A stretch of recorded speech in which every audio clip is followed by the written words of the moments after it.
2022 was a very funny election, and it was seriously contested.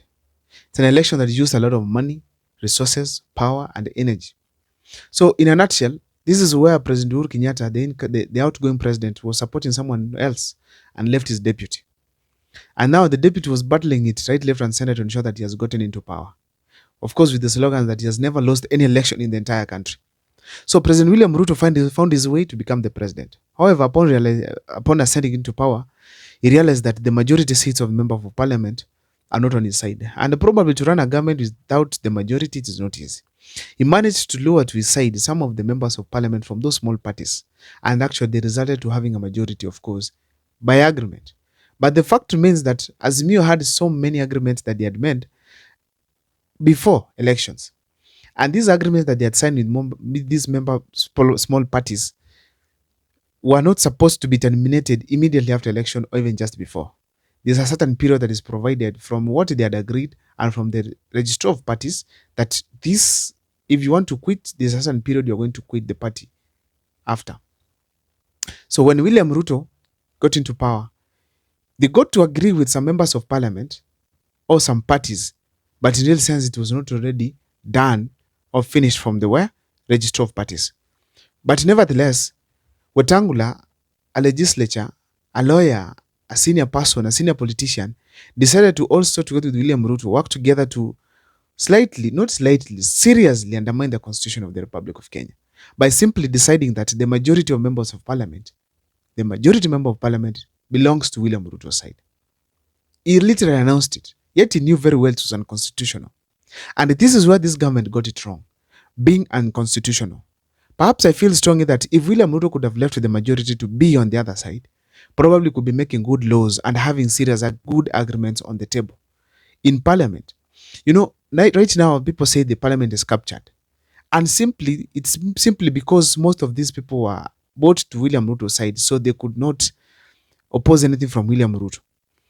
And this was the serious challenge. But if William Ruto knew that in parliament, for me to go there and pass through, I have to have something constitutional, something going well with the people of Kenya, for me to be able to agree with the opposition. That could have worked very well. And actually, I think they could have worked much better by having the majority from the other side, because the majority is the one who tables these things in parliament. Because nevertheless, Ruto could be fearing probably, if I do this thing, if I do something, the majority who are the opposition will not allow it in parliament. Nevertheless, still, Raila Amolo Odinga was able to sabotage William Ruto's performance through the demonstrations, which led eventually for them having a deal, cabinet secretaries from ODM being given slots, and also, people from ODM being given slots of cabinet secretaries, and Raila being given billions of money to fund his campaign as far as the AUC is concerned, which is an insignificant seat in Africa. So therefore, still he could have gotten opposition either way. So as we speak today here, Raila Amolo Odinga is in government. So if still Raila Amolo Odinga could be in parliament, probably it could be the best way they could have engaged with President William Ruto, in that you bring something on board that is well going with the people of the ground, at the ground, because the leaders are doing things that make them happy, but they forget what really makes the common mwananchi satisfied. Now, so the story was that they decided to have even the speaker to be Wetangula, of which was supposed to be Kalonzo, based on what was happening in Azimio. You know, Kalonzo was to be the speaker then. So what happened? Kalonzo was left out. Even the speaker they suggested, Marende, was left out.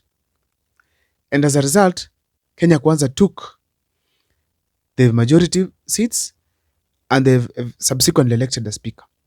But we all know as a country that the speaker was not supposed to be Wetangula. Wetangula was the senator of Bungoma. The speaker was not supposed to be him.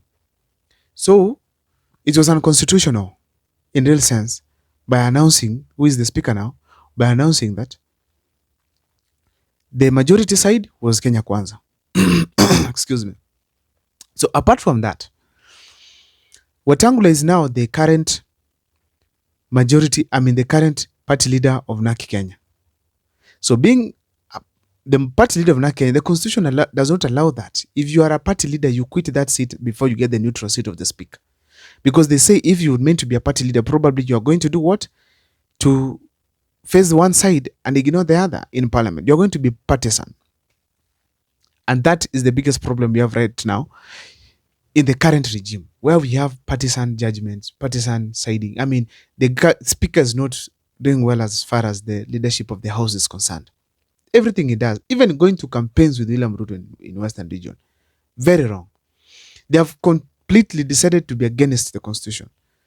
So recently, 2 days ago, or maybe 1 day ago, we had the High Court of Kenya, 3-bench judge, said that it was unconstitutional to have Wetangula as the speaker, being that is also party leader for NA Kenya. Is it NA Kenya?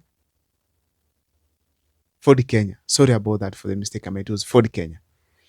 And now, as we realize today, it's also, the court say that it's unconstitutional to have the majority side being the Kenya Kwanza, because they didn't have the majority member of parliament. Elections were very clear.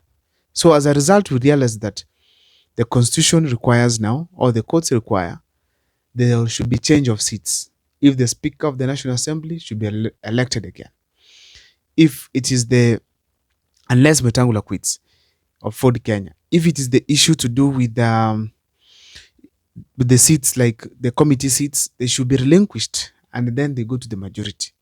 If it's the majority leader, it should be now, of course, none other than Junet Mohammed and not Kimani Chungwa. I don't think this thing is going to be left for Kenya Kwanza just like that. This is the time to blackmail William Ruto like hell. Give us our seats back. Give us our seats back. That is going to be the case. But I want to tell them, if the speaker seat is not fixed, eventually it's not going to work, because the nays will always be the minority and the ayes will always be the majority. And according to the speaker's ayes, probably the ayes are going to be the minority.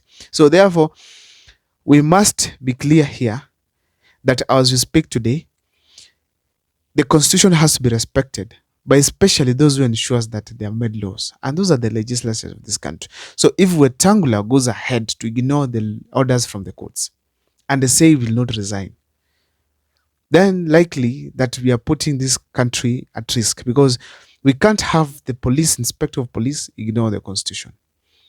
The deputy inspector general of police ignore the constitution.